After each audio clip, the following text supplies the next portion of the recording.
먼저 마치 비상계엄 선포 전에 있었던 국무회의가 국무회의도 아니었던 것처럼 폄하를 하는 취지로 얘기를 하시는데, 이게 국무회의가 아니었다가 누군가 총리를 통해서 대통령한테 건의를 해서 비로소 국무회의가 열린 게 아니라, 실제로는 증인 포함해서 국무총리, 국방장관, 법무장관, 외교장관, 통일장관 이분들을 먼저 집무실로 불렀던 거고, 나머지 분들은 보안 때문에 조금 늦게 순차적으로 불렀던 것으로 알고 있는데 맞습니까? 그런 얘기 들어보셨습니까?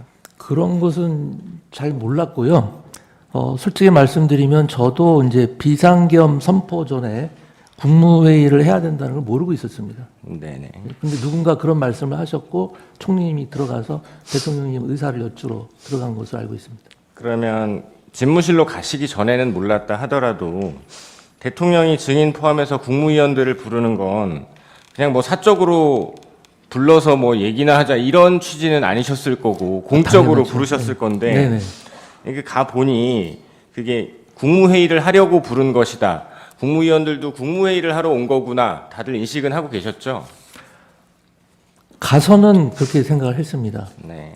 근데 지금 생각해 보면 대통령께서 굉장히 이제 신중하게 이 일을 추진하셨고, 네. 굉장히 보안에 신경을 쓰셨던 것 같은데, 저희들은 사실 저의 경우는 왜 들어가는지를 몰랐습니다. 그래서 아마 국무회의를 한다는 사실을 미리 말씀 안 하신 것도 보안 때문에 말씀하지 않으신 거 아닌가 하는 생각을 사후적으로 하게 됐습니다.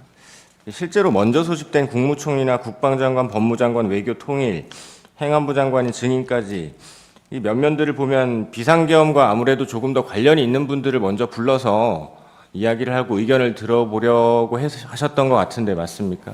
예, 저는 그렇게 생각합니다. 네. 그 소방청장에게 전화해서 단전단수해라라고 행안부 장관인 증인이 전화해서 지시하면 실제로 할 수는 있습니까?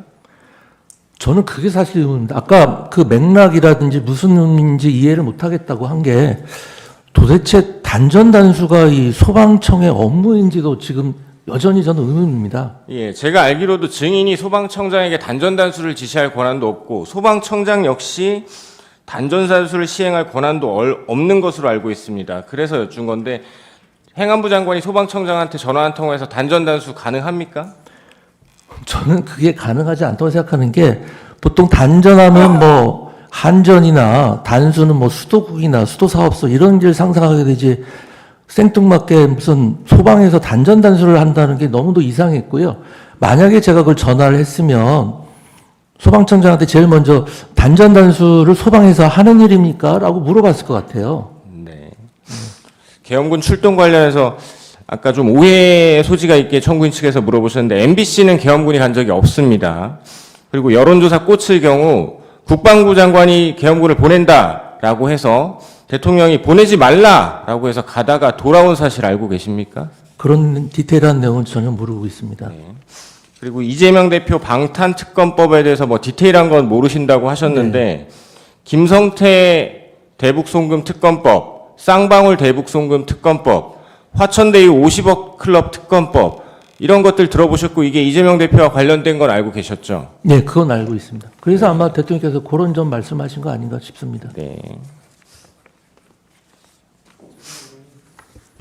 재판장님, 남은 시간 한 1분 50초만 한번 물어도 되겠습니까? 그거는